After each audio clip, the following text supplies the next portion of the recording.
قال النبي صلى الله تعالى عليه وسلم الدين يسر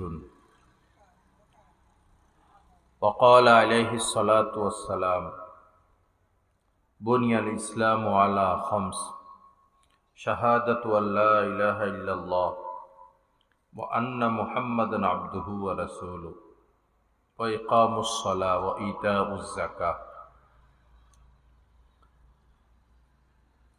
وحج البيت وصوم رمضان أو كما قال عليه الصلاة والسلام اللهم صل على سيدنا ومولانا محمد وعلى آل سيدنا ومولانا محمد وبارك وسلم أستغفر الله الذي لا إله إلا هو الحي القيوم وأتوب إليه বাদাম পরে খেলে হয় না তুমি বাদাম খাইবা, এরপরে আশপাশের লোক বয়ান শুনবে, তাদের মন তো সেদিকে যাবে। আর একসাথে তো দুই কাজ হয় না, খাওয়াও চললো বয়ান শোনাও চললো, দুইটা তো হয় না। সবকিছুরই একটা আদব আছে। আমরা ছোটকালে যখন মাহফিলে যাইতাম, তো মাহফিলের দিন আসার আগ থেকে টাকা জমাইতাম। মাহফিলের দিন অনেক কিছু উঠবে, বাজার বসবে, ঘরে চাপ দিতাম এত টাকা দিতে হবে। পরে মাহফিলে যাওয়া গিয়ে বসে বাদাম খাইতাম, বুট খাইতাম। বুঝতাম না, ছোট মানুষ। আসলে তো এটা আদব না, সবকিছুরই একটা আদব আছে, নিয়ম আছে। ওই কাজ ওই নিয়মে করলে কাজটা সুন্দর হয়। আল্লাহ পাকেরও আদব রয়েছে, আল্লাহ পাকের কথা শোনারও আদব রয়েছে। মসজিদের আদব আছে, রাস্তাঘাটে চলাফেরার আদব রয়েছে। একটা মেয়ে সে পিতার বাড়িতে থাকে, তো মা বাবার আদব। বিবাহ হইল, শ্বশুর বাড়িতে যাবে, তো ওইখানেও কিছু ভিন্ন আদব রয়েছে। শ্বশুর শাশুড়ির সাথে আচার আচরণ, স্বামীর সাথে তার জীবন কেমন হবে, কথাবার্তা কেমন হবে, চাল চলন কেমন হবে, আদব আছে। আমাদের বড় ভুল হলো বর্তমানে আমরা আমাদের মেয়েদেরকে ধ্বংসের দিকে ঠেলে দিচ্ছি। এক হলো যে তাদেরকে চাকরিমুখী বানাচ্ছি, তারা চাকরি করবে। একটা মেয়ের জীবনটাই নিরানন্দ হয়ে যায়, জীবনে সে সুখ পায় না, শান্তি পায় না, জীবনটা সে উপভোগ করতে পারে না যদি সে চাকরিজীবী হয়ে যায়। ঘর সংসার আর হয় না। তো এইভাবে মেয়েদেরকে একটা ভুলের দিকে। আরেকটা হলো পড়ালেখা পড়ালেখা পড়ালেখা, শুধু পড়ালেখার উপরে চাপ। বাস্তব জীবনে তাদেরকে কিছু শিখানো হয় না। এমনও মেয়ে আছে, একটা মালটা কাটবে সেটা পারে না। মালটা কাটারও একটা সিস্টেম আছে। লেবু কাটবে, লেবু অনেক বাসায় আমরা খানা খাই, লেবু এমন ভাবে কাটে টিপ দিলে রস বের হয় না। মালটা এমন ভাবে কাটে যে মুখে নিলে রস বের হয় না। এগুলো শিখতে হয়, শিখাইতে হয়। তো মেয়েদেরকে কর্মমুখী কিছু জিনিস শিখানো চাই। ঘর সংসার, রান্না বান্না, ঘর সংসার পরিপাটি, মাছ কাটা, রুটি বানানো। রুটি বানানো সোজা না, এই যে এক গোল হয় রুটিটা। আমরা পুরুষেরা আজকে একটু চেষ্টা করি, সবাই দেখি রুটি বানাইতে পারে কিনা। রুটিটা গোলও হইতে হবে, রুটিটা পাতলা হইতে হবে। মোটা হইলে আবার মানুষ খাইতে চায় না। আবার রুটিটা যখন এই কিসের উপরে, তাওয়ার উপরে দিবে, বেশি হইলে পড়া যাবে, কম হলে কাঁচা থাকবে। কি সতর্কতা! আবার ফুলতে হয়। তো তো 1-2 দিনে কিন্তু রুটি বানানো শিখা যায় না। মেয়েদেরকে আগ থেকে রুটি বানানো শিখাইতে হয়। আমাদের গাছতলাঘাট এক লোক ছেলেকে বিবাহ করাইলো, তো পরে বিয়েটা ভেঙে গেছে। মেয়েটা বেশি শিক্ষিত, কোনো কাজ পারে না, সারাদিন শুধু মোবাইল টিপে। ঘুমের থেকে উঠে 10টা-11টা দিনের। শ্বশুর শাশুড়ি আছে, তারা নামাজ পড়ে, বুড়া মানুষ, সকালে একটু নাস্তা বানাবে, রং চা বানায় খাওয়াইবে। মেয়ে তো ঘুম থেকে উঠে 11টা-12টা, কোনো কাজ পারে না। পরে তরকারি যদি সুন্দর করে কাটতে না পারে, তরকারি শুধু স্বাদ হইলে হয় না, কাটার মধ্যে একটা সৌন্দর্যতা আছে। বেগুন কিভাবে কাটতে হবে, আলু কিভাবে কাটতে হবে, ধুন্দুল কিভাবে কাটতে হবে, লাউ কিভাবে কাটতে হবে, এক এক তরকারির কাটার সিস্টেম এক এক রকম, এগুলো শিখতে হয়। পরে ওই মেয়ে কোনো কাজ পারে না, শুধু পড়ালেখা পারে। পরে গ্যাঞ্জাম হইতে হইতে পরে সংসারই ভেঙে গেল।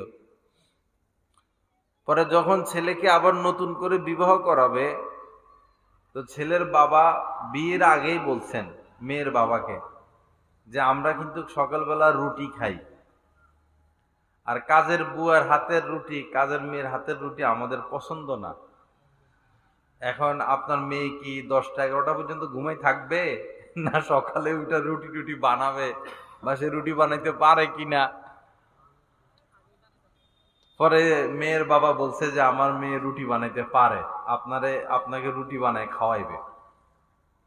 পরে আত্মীয়তা করছে। মেয়ে মানুষ, তাদের তো কিছু কাজ করতে হবে, কাজ শিখতে হবে, কাজ জানতে হবে। আই পাস না B pass, master degree pass না বিদেশ থেকে ডিগ্রি আনলো, সেটা ভিন্ন কথা, কিন্তু সংসার করতে হলে কিছু কাজ পারতে হবে। এজন্য মেয়েদেরকে কিছু কাজ শিখাবেন, ঘর ঝাড়ু দেওয়া শিখাবেন, রান্না বান্না করা শিখাবেন, ফল কাটা শিখাবেন, বিছানাপত্র গোছগাছ করা শিখাবেন, কাপড় ভাঁজ করা শিখাবেন, কাপড় ইস্ত্রি করা শিখাবেন, থালাবাটি ধোয়া শিখাবেন। মেহমান আসলে শুধু আপনি 7-8 আইটেম, 10-12 আইটেম দিয়া মেহমানকে খাওয়াইলেন, এতেই যে মেহমান খুশি হবে বিষয়টা এমন না। ব্যবহার আসল। খাওয়াইছেন পেট ভরে, কিন্তু ব্যবহার করলেন খারাপ, মেহমান কি খুশি হবে? যতটুকু খাওয়াইতে পারলেন দিল দিয়া এবং মহব্বতের সাথে, তখন খাবার কম হইলেও মেহমান খুশি হয়। এগুলো মেয়েদেরকে শিখাইতে হবে। আল্লাহ তৌফিক দান করেন। আল্লাহ পাক আমাদেরকে কোরআন সুন্নাহ মোতাবেক চলার তৌফিক দান করেন। যাই হোক, ওই ভাইয়ের বাদাম থেকে শুরু হয়েছে, বাদাম খাওয়া থেকে শুরু হয়েছে। মানুষের সামনে খাইলে মানুষের নজর লাগে। যে দোকানগুলোতে সিঙ্গারা, সমোসা, জিলাপি আরো কি কি বানাইয়া প্রকাশ্যে রেখে দেয়, এই মালগুলো না খাওয়া ভালো। কারণ হলো অনেক গরিব মানুষ এরকম আছেন যারা টাকা নাই খাবে, তো তাদের নজর লাগে, লোভ লাগে। বিশেষ করে গরিব ছেলে ফেলে আছে 7-8 বছরের, এদের তৌফিক নাই একটা সিঙ্গারা খাওয়ার, কিন্তু বারবার চোখ যায়, তো ওই খাবার খেলে ক্ষতি। এই জন্য খাবার ঢেকে রাখা ভালো, যে কোনো খাবারই ঢেকে রাখা ভালো। আকাশ থেকে অনেক কিছু নাজিল হয়, বিপদও নাজিল হয়। তো খাবার পাতিলা যদি ঢাকনা না থাকে, তো ওই বিপদটা পাতিলার ভিতরে চলে গেল। পাতিলা ঢেকে রাখা ভালো। বহু মহিলা আছে এরকম অভ্যাস নাই, পাতিলা ঢেকে রাখে না, খাবার ঢেকে রাখে না। খাবার ঢেকে রাখতে হয়।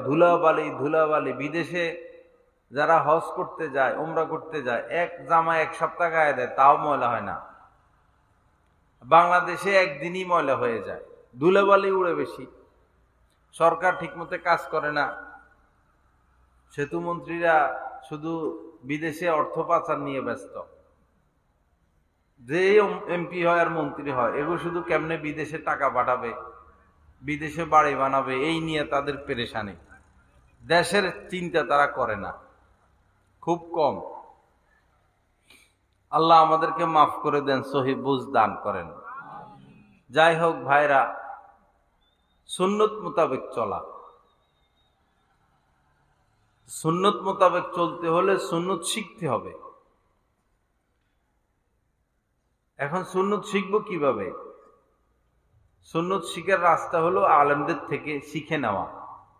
আপনাদের মসজিদের ইমাম সাহেব আছেন, খতিব সাহেব আছেন, অথবা এলাকার কোনো আলেম থাকলে যে আমাকে সুন্নত শিখাইয়া দেন। প্রতিদিন একটা করে সুন্নত যদি শিখা হয় আর ওটার উপরে আমল হয়, দেখবেন এক মাসে কত কিছু শিখে গেছেন। আমরা শিখিও না, আমলও করি না। যেমন এক সুন্নত হলো কাজের শুরুতে বিসমিল্লাহ বলা। কুল্লু আমরিন জি বালিন লাম ইউবদা বিবিসমিল্লাহ ফাহুয়া আক্তা। নবীজি বলেছেন, যেই কাজের শুরুতে বিসমিল্লাহ বলা হয় না সেই কাজ বরকতহীন, লেজ কাটা, সেই কাজে কোনো বরকত নাই। বরকত আজীব জিনিস।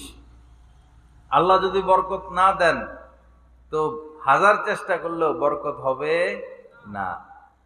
এমনও মানুষ রয়েছেন মাসে 1 লক্ষ টাকা ইনকাম, কিন্তু দেখা যায় খুব অভাব অনটনে চলে, কষ্টে কষ্টে চলে, বরকত নাই। আর এমনও আছেন মাত্র 10,000 টাকা ইনকাম, খুব সুন্দর চলে, খুব ভালো চলে, বরকত হচ্ছে। তো কাজের শুরুতে যদি বিসমিল্লাহ বলা না হয় সেই কাজে বরকত থাকে না। এজন্য বিসমিল্লাহ বলা। খাবেন বিসমিল্লাহ বলে শুরু করবেন। পান করবেন দুধ, কফি, শরবত বা পান, সুপারি, বিস্কিট, ফল, যেটাই খান, খাবার তো বিসমিল্লাহ বলা। গাড়িতে উঠবেন বিসমিল্লাহ বলে উঠবেন, এরপরে দোয়া পড়বেন। জামা গায়ে দিবেন বিসমিল্লাহ বলবেন, জুতা পরবেন বিসমিল্লাহ বলবেন। যে কোনো কাজের শুরুতে কি বলতে হয়? বিসমিল্লাহ। বিসমিল্লাহ মানে আল্লাহর নামে শুরু করলাম, তখন সেই কাজে বরকত আর বরকত। আর বিসমিল্লাহ বলবো না, সেই কাজে বরকত নাই। সবসময় এটা মনে রাখবেন, কাজের শুরুতে বিসমিল্লাহ বলা। মা বোনেরা মাছ কাটে, যদি বড় মাছ হয়, রুই মাছ, কাতল মাছ বড়, তো বড়টা কাটা শুরুতে বিসমিল্লাহ বলে শুরু করবে। আর যদি মাছ ছোট ছোট হয় তো প্রথমটা কাটতে একবার বললেই হবে। পুঁটি মাছ খাইতে যেমন লাগুক, দেখতে খুব সুন্দর লাগে। অনেকগুলো পুঁটি জিন্দা, আধা কেজি পুঁটি, লাফালাফি লাফালাফি, মজা লাগে না দেখতে? দেখতেও মজা লাগে, ধরতেও মজা লাগে। দেশি মাছগুলো দেখতেও মজা লাগে, ধরতেও মজা লাগে, খাইতেও মজা লাগে। আল্লাহর নিয়ামত ভাই। আল্লাহ যদি এমন করতেন যে শুধু এক রকমের মাছ বানাইলেন, পাঙ্গাস মাছ, আল্লাহ পাক চাইলে তো পারতেন। কত মাছ খাই না আমরা। আল্লাহ যদি শুধু এক আইটেম মাছ বানাইতেন, যে শুধু পাঙ্গাস মাছ, আর কোনো মাছ তিনি যদি না বানাইতেন, আমাদের কিছু করার ছিল? সারা জীবন পাঙ্গাস মাছে খেয়ে যাওয়া লাগতো। কিন্তু কত মাছ আল্লাহ পাক বানাইছেন। কখনো আমরা রুই খাই, কখনো কাতল খাই, কখনো দেশি কই খাই, কখনো শিং খাই, কখনো মাগুর খাই, কখনো গুলশা, কখনো পদ্মার ইলিশ, কখনো সমুদ্রের মাছ। কত মাছ কে বানাইছেন? বিজ্ঞানীরা, আল্লাহ পাক বানাইছেন। আল্লাহর কত দয়া। দেখুন কত ধরনের ফল আমরা খাই। আম খাই, আমের উপরে কোনো ফল নাই যা বোঝা যায়, কত ফলই তো খাই। আম খেলে যে একটা তৃপ্তি, এই তৃপ্তি কোনো ফলে আসে না। পেট ভরে আপনি খাইতে পারবেন আম। আপেল না হলে 2টা খাবেন, না হলে 3টা, কিন্তু আম পেট ভরা পর্যন্ত খাওয়া যায়। আম, এরপরে লিচু, আনারস, তরমুজ, কমলা, আপেল, এরপরে জাম, এরপরে আনার, মাল্টা, কত ফল। এটা কি বিজ্ঞানীরা বানাইছে? চায়নারা? আমেরিকান? কার দান? আল্লাহর দান। ফাবিআইয়ি আলাই রাব্বিকুমা তুকাজ্জিবান। সুবহানাল্লাহ। আল্লাহ পাক বলছেন, আমার কোন নিয়ামত তোমরা অস্বীকার করবা? এই যে এত এত নিয়ামত, কোনটা অস্বীকার করবা? এজন্য এগুলো স্মরণ করা, এগুলো স্মরণ করা। উযকুরু নি'মাতাল্লাহি আলাইকুম, উযকুরু নি'মাতাল্লাহি আলাইকুম। আল্লাহ পাক বলেন, তোমাদের প্রতি আমার যে নিয়ামত, এগুলা স্মরণ করো, এগুলা স্মরণ করো। বয়স 80, দাঁত নাই, এখন কি হাড্ডি খাইতে পারে? গোশত খাইতে পারে? এখন দাঁতের মজা বুঝে কি না? বুঝে।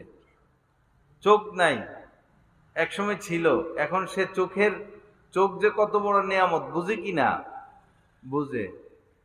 আগে তো দৌড়তেও পারতো, হাঁটতেও পারতো, যেখানে মন চায় চলে যাইতো। এখন বয়স 75, লাঠি ছাড়া হাঁটতে পারে না, দৌড়তে পারে না, 10 কদম দিলে আবার দাঁড়াইয়া যায়। তো এখন সে বুঝে কি না? জোয়ান কালে যে হাঁটতাম আর দৌড়তাম, বুঝে কি না? তা আমাদের উচিত সব সময় আল্লাহ পাকের নিয়ামত গুলো কি করা? স্মরণ করা। চোখ আল্লাহ পাকের কত বড় নিয়ামত। এই ছোট ছোট দুইটা চোখ দিয়ে আমরা সূর্য পর্যন্ত দেখি, আকাশ পর্যন্ত দেখি।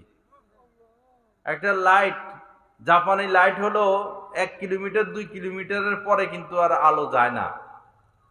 না হলে 2 কিলোমিটারই আলো গেল, না হলে 3 কিলোমিটার আলো গেল। ওই লাইট শুধু 3 কিলোমিটার পর্যন্ত যায়, এরপরে আর যায় না। কিন্তু আল্লাহ 2 চোখে এমন লাইট দিয়ে দিছেন, ছোট ছোট জিনিসগুলো আকাশ পর্যন্ত আমরা দেখি। কার দয়া? আল্লাহ পাকের দয়া। উযকুরু নি'মাতাল্লাহি আলাইকুম।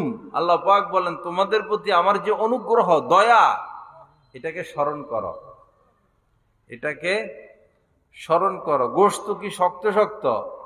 গোশত তো আমরা খাই, ভিতরে কি আর আমরা হজম করি না? আল্লাহ পাক হজম করান, আল্লাহ হজম করান। এরপরে ভালো মন্দ কত কিছুই তো খাই, কিন্তু ভিতরটা এমন যে মন্দটা হজম, যেটা ক্ষতিকর, এটা হজম করার মতো না, তাও হজম হয়ে যায়। আমাদের শরীর কিডনিটা আল্লাহ পাক এমন ভাবে বানাইছেন, আমরা পানির একটা ফিল্টার বসাইছি, পরে এই ফিল্টার মিস্ত্রি বলতেছে যে এটা হইলো কিডনির উপরে গবেষণা করে এটা বানানো হয়েছে। কিডনির উপরে কি, যে পানিটা উপকারী সেটা সে সাপ্লাই দিবে, আর যেটা ক্ষতিকর এটাকে সে ফেলে দিবে। মানুষের কিডনি এরকম, যেটা উপকারী সেটা শরীরে থাকবে, আর অপকারীটা যেটা ক্ষতিকর এটা প্রস্রাবের রাস্তা দিয়ে বের হয়ে যাবে। মলমূত্র যেটা, এটা শরীরের জন্য কি ক্ষতিকর, প্রস্রাব যেটা, এটা শরীরের জন্য ক্ষতিকর। এজন্য আল্লাহ পাক এমন মেশিন ভিতরে বসায় দিছেন, ক্ষতিকরটা যেটা শক্ত এটা পিছনের রাস্তা, যেটা নরম তরল এটা সামনের রাস্তা দিয়ে বের হয়ে যাবে। কার দয়া? আল্লাহ পাকের দয়া, আল্লাহ পাকের দয়া। কি ব্রেন আল্লাহ আমাদেরকে দান করছেন। ব্রেন দিয়ে চিন্তা করে আমরা কাজ করি, হাত দিয়ে ধরতে পারি। এত শক্তিশালী সিংহ কোনো কিছু ধরতে পারে? এত শক্তিশালী হাতি, সেও তো ধরতে পারে না। আল্লাহ পাক আমাদেরকে ধরার মতো কৌশল দান করছেন। কি সুন্দর ভাঁজ ভাঁজ ভাঁজ ভাঁজ হাতটা, এবং চিন্তা শক্তি আমাদেরকে দিচ্ছেন। অন্য প্রাণী রান্না বান্না করে খাইতে পারবে না। হাতি এত বড় প্রাণী, রান্না বান্না করে খাইতে পারবে? তিমি, নীল তিমি, হাঙ্গর, এরপরে কুমির, এরা কি শক্তিশালী। এরা শুধু কাঁচা জিনিস খায়, কাঁচা জিনিস পাকাইয়া খাইতে পারে? ওই জ্ঞান তাদের নাই। আপনাকে যদি কাঁচা মাছ একটা এনে দেয়, আপনি খাবেন? খাবেন? স্বাদ নাই তো। মানুষ এই মাছটাকে কি সুন্দরে কাটে, এরপরে হলুদ দিয়া মাখে, তেলের মধ্যে ভাজে, সাথে লং দেয়, এলাচ দেয়, হলুদ দেয়, মরিচ দেয়, পেঁয়াজ দেয়, পানি দেয়, কত কিছু দিয়ে কি মজা করে খায়। তো অন্যরাও মাছ খায়, সমুদ্রের অন্য পানিরা, তারা কি সেই মজা পায়? পায় না। আমরা সেই মজা পাই। এটা কার দয়া? এই ব্রেন কে দিছেন? আল্লাহ দিছেন। এলাচ, এলাচ ছাড়া খাবার স্বাদ হয় না। পেঁয়াজ ছাড়া খাবার স্বাদ লাগে না। পেঁয়াজ কি মানুষ বানাইছে? কে বানাইছেন? আল্লাহ। তো আল্লাহ পাক কি বলেন? উযকুরু নি'মাতাল্লাহি আলাইকুম, তোমাদের প্রতি আমার যে নিয়ামতগুলো, এগুলোকে কি করো? স্মরণ করো। এগুলোকে স্মরণ করো। দিনের বেলা মানুষ ছুটাছুটি, দৌড়াদৌড়ি, ব্যবসা বাণিজ্য, আয় রোজগার, চাকরি বাকরি, 8টা 9টা 10টা পর্যন্ত বাহিরে থাকে, বা 11টা পর্যন্ত। এরপরে সবাই ঘরে ফিরে যায়। কার টানে? কেউ মায়ের টানে ফিরে যায়, কেউ বাবার টানে ফিরে যায়, কেউ স্ত্রীর টানে ফিরে যায়, কেউ সন্তানের টানে ফিরে যায়। এই যে সন্তানের প্রতি ভালোবাসা, মায়ের প্রতি ভালোবাসা, স্ত্রীর প্রতি ভালোবাসা, এটা কার দান? আল্লাহর দান। বিদেশে, ইউরোপ, আমেরিকা, পাশ্চাত্য বিশ্বে এখন এদের বিয়ে শাদী নাই। এদের দিনভর চাকরি বাকরি করলো, এখন যাবে কার কাছে? সন্তান নাই, বউ নাই, মা বাবার সাথে যোগাযোগ নেই। পরে এরা খারাপ জায়গায় চলে যায়, খারাপ জায়গায় যায় রাত কাটায়। ওটা তো কোনো জীবন না, ওটা কোনো জীবন না। মানুষ ঢাকা শহরে চাকরি করে, বিদেশে থাকে, ঈদ আসলে সবাই বাড়ির দিকে পাগল হইয়া ছুটে আসে। কেউ সন্তানের জন্য টান বেশি, যদি সন্তান ছোট থাকে। কেউ সন্তান নাই, নতুন বিয়ে করছে, স্ত্রীর প্রতি টান। কেউ বিয়ে করে নাই, মায়ের প্রতি টান, বাবার প্রতি টান। কতদিন মাকে দেখি না, কতদিন বাবাকে দেখি না। তো যখন এসে বাবাকে দেখে, মাকে দেখে, কি আনন্দ পায়, কি খুশি পায়, এটা কি দেখানো যায়? বুঝানো যায়? তো এই সুখটা আমাদেরকে কে দিয়েছেন? আল্লাহ পাক দিয়েছেন। এটাও নিয়ামত, এটাও নিয়ামত। আমেরিকাতে মানুষ অসুস্থ হইলে সরকারিভাবে চিকিৎসা করে, সরকার হাসপাতালে নিয়ে যায়, সরকার চিকিৎসা করে। কিন্তু আমাদের দেশে আপনার যদি জ্বর হয়, আপনার মা পেরেশান হয়ে যায়, বাবা পেরেশান হয়ে যায়, সন্তান পেরেশান হয়, স্ত্রী পেরেশান হয়। মা মাথার মধ্যে পানি দিতেছেন, কেউ হাত পা টিপে দিতেছেন, কেউ লোকমা দইরা খাওয়াইয়া দিতেছেন, কেউ শরীরটা মুছে দিতেছেন।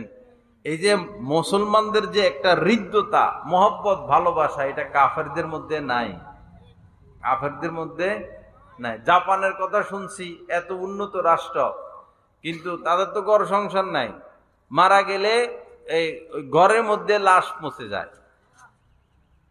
কে খবর পাবে? বেশিরভাগই এরকম হয়। পরে সরকারের লোক পাইলে এসে লাশ বাইর করে নিয়ে যায়। আর আমাদের দেশে একজন মানুষ মারা গেল রে গেল, গেল রে গেল, শত শত মানুষ, গ্রামের মানুষ দেখতে আসে কি না? আসে। এরপরে মারা গেলে তো তাকে গোসল করায়, তার জানাজায় কত মানুষ আসে, কত মানুষ লাশ নিয়ে যায়। সে পাশ্চাত্য বিশ্বে সরকারিভাবে কবর দিয়ে দেয়। কে কার লাশের পিছে যাবে? আমাদের শহরে এখনো, শহরেও আছে এবং গ্রামে বেশি। একজন মানুষ মারা গেলে মনে হয় সে আজকে জামাই, দুলা, সে বাদশা, এবং লাশের সামনে যাওয়া নিষেধ। লাশকে সবার কাঁধে উঠাইয়া তাকে আল্লাহ পাকের সুপুর্দ করে দেওয়া হয়। ইসলামের মধ্যে কি সম্মান, কি ইজ্জত! আল্লাহ আমাদেরকে সহি বুঝ দান করেন। এই যে লাশ পুড়ে ফেলে, লাশ পুড়ে ফেলে, পরে মহিলা মানুষের লাশ যখন পোড়া হয়, তা আগে তো কাপড় পরা যায়, তখন মানুষটা উলঙ্গ হয়ে যায় না? বা পুরুষের লাশ পুড়লো, চোখের সামনে তো লাশ পড়ে, তা আগুনটা দিলে যদি লাশ দেখা যায়, তো আগে তো জামা কাপড় পরা যায়, তখন তো দেখা যায়, নিজের লজ্জাস্থান এগুলো দেখা যায়। আর মুসলমানদেরকে মারা গেলে কত ইজ্জত তার, কি সুন্দর সুগ্রাণ লাগে। আমার কাছে ওই কাপুরনি বলে এটারে, এত ভালো লাগে গ্রানটা। কাপড় দেয়, সাদা কাপড়, গোসল করায়, জায়গায় জায়গায় কাপড় দেয়, এরপরে কি সুগ্রাণ, হ্যাঁ, আতর গোলাপ ছিটাই দেওয়া হয়। এবং মুমিন হইলে, মুসলমান হইলে চেহারা কি সুন্দর হয়ে যায়, যে মুমিন মানুষ, নামাজি মানুষ, জান্নাতি মানুষ, দেখবেন সে মারা গেলে চেহারা কি সুন্দর, হলদে হলদে হয়ে যায় চেহারা। কালো মানুষ হইলেও চিকচিক চিকচিক করে। আর পাপী হইলে, বেশি পাপী হইলে, খারাপ বেশি খারাপ হইলে, সুদখোর, ঘুষখোর, মসজিদের ধারে কাছে নাই, আলেম ওলামার বিরোধিতা, বেশি খারাপ হইলে পরে চেহারা কালা হয়ে যায়, একবারই দেখতে ভয়ঙ্কর হয়ে যায় চেহারা।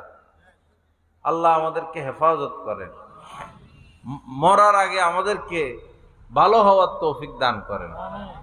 আমাদের বুজুর্গানে দিন বলেছেন, মুতু কবলা আন তামুত, মরার আগে মরে দেখো। মুতু কবলা আন তামুত, মরার আগে মরে দেখো। একবার ভেবে দেখো মৃত্যুর পর তোমার কি হবে। এখন তুমি স্ত্রী নিয়ে ব্যস্ত, সন্তান নিয়ে ব্যস্ত, ব্যবসা নিয়ে ব্যস্ত, মাছ চাষ, ধান চাষ, দোকান, আয় রোজগার, এগুলো নিয়ে ব্যস্ত। এখন তুমি হজে যাইতে পারো না, উমরা যাইতে পারো না, মসজিদে নামাজ পড়তে গেলে তোমার সময় নষ্ট হবে, ওয়াজে গেলে তোমার সময় নষ্ট হবে, দিন শিখলে সময় নষ্ট হবে। এগুলো কে দেখবে? এখন তোমার মাথায় এটা ঘুরে গেছে। তো তুমি একবার মরে দেখো, মনে মনে একবার মরে দেখো যে হঠাৎ তুমি এখন মারা গেলা। তো এখন কি তোমার চাষাবাদ বন্ধ হয়ে গেল, না দোকান বন্ধ হয়ে গেল, না ঘর সংসার বন্ধ হয়ে গেল? এরকম কিছু কি হয়? হয় না, সব চলে। মৃত্যুর পরে সব চলে। কিন্তু আমরা বোকা মানুষ, আমরা বুঝি না। আমরা এই দুনিয়া দুনিয়া করতে করতে না দুনিয়া পাই না আখেরাত পাই। আল্লাহ পাক জাল্লা জালালু আমাদের সবাইকে মাফ করে দেন, আল্লাহকে চিনার তৌফিক দান করেন। আমার ভাইরা, ওয়াজ মাহফিল সারা বছর হয় না। এই এলাকায় হয়তো বছরে একবার মাহফিল হয়। এদিকে ওইদিকে কোথায় যাচ্ছে আমরা? এখানে একটা ভেজাল হয়েছে, এটা সমাধান হবেই। কি হয়েছে ওইখানে? এই ছেলেগুলো উঠে কেন? এই তোমরা উঠো কেন? এখন ওইখানে ওয়াজের থেকে মানুষ বেশি হয়ে যাবে। দুইজনে একজন আরেকজনকে কিল একটা মারছে, ঘুষি একটা মারছে, এখন ওইখানে লোকজন বেশি হয়ে যাবে।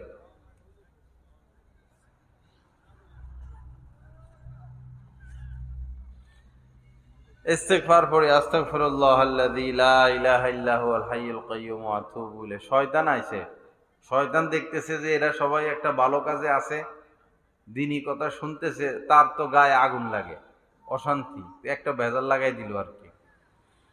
ইস্তিগফার পড়ি, আস্তাগফিরুল্লাহাল্লাযী লা ইলাহা ইল্লা হুয়াল হাইয়ুল কাইয়্যুম ওয়া আতুবু ইলাইহি। আউযু বিল্লাহ পড়ি, আউযু বিল্লাহি মিনাশ শাইতানির রাজীম, আউযু বিল্লাহি মিনাশ শাইতানির রাজীম।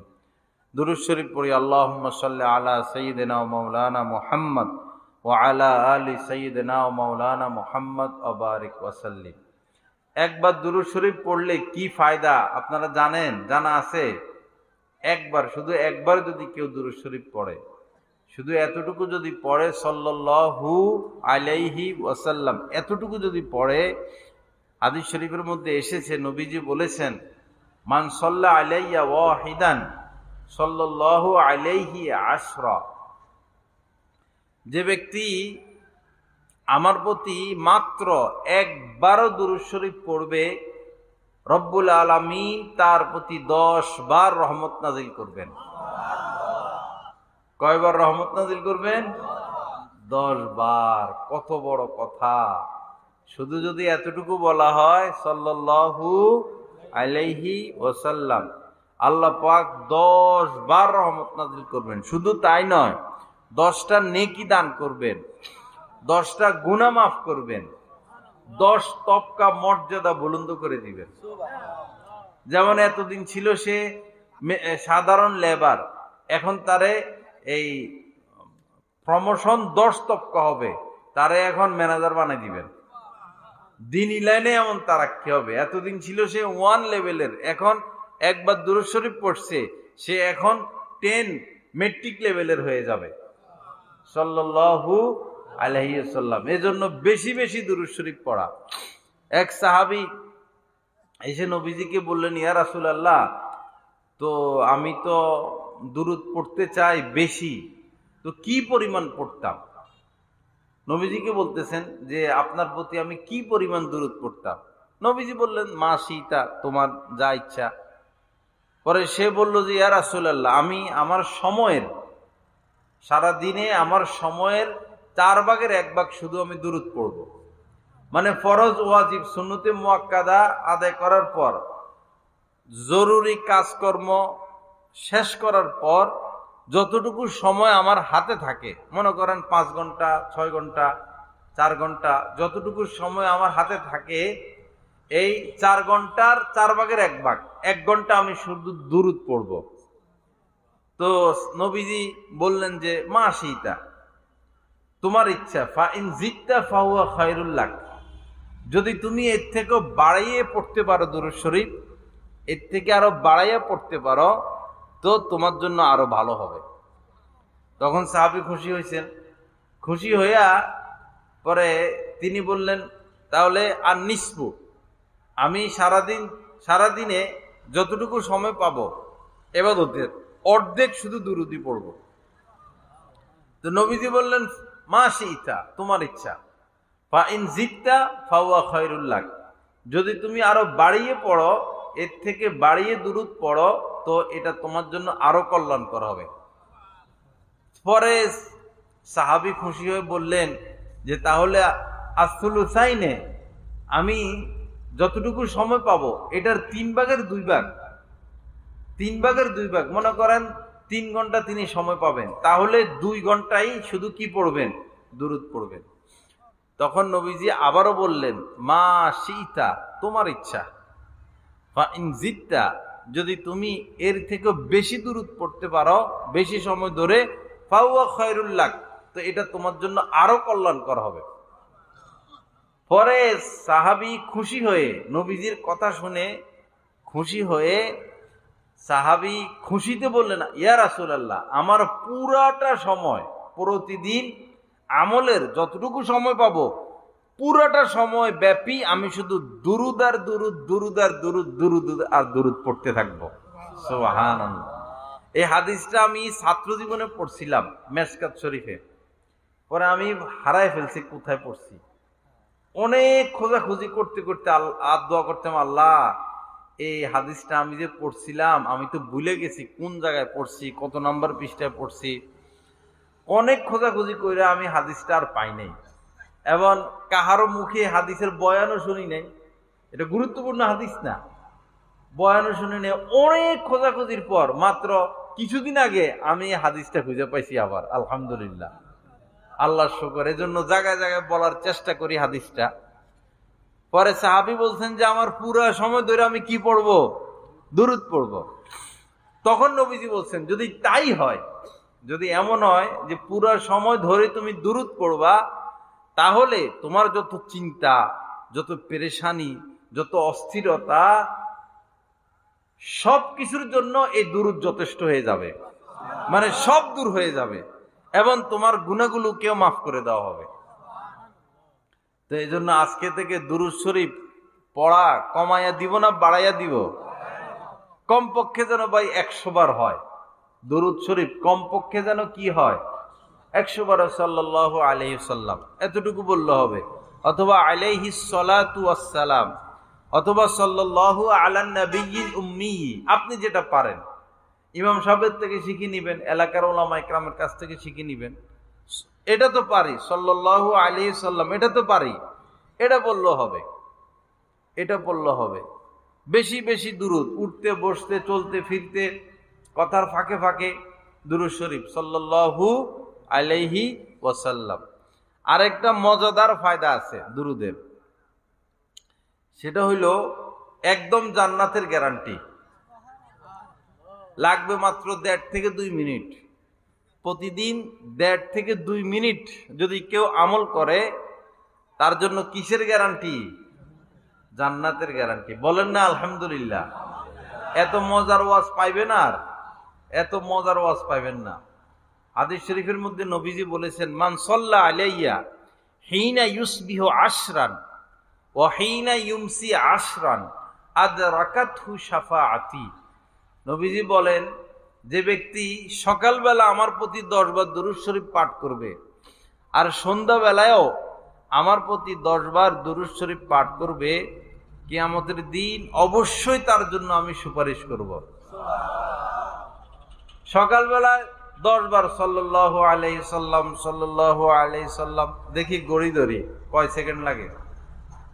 1 মিনিট তো মনে লাগবে না, কিন্তু বুঝবো কেমনে? তো সেকেন্ড উঠে না, তো মনে 1 মিনিট লাগবে না। সাল্লাল্লাহু আলাইহি সাল্লাম সাল্লাল্লাহু আলাইহি সাল্লাম 1 মিনিট লাগবে না। সকালবেলা 10 বার পড়ে ফেললাম, আর সন্ধ্যাবেলা 10 বার পড়ে ফেললাম। যদি এই আমলটা ধরে রাখি, কিয়ামতের দিন 100% গ্যারান্টি নবীজি আমাদের জন্য কি করবেন?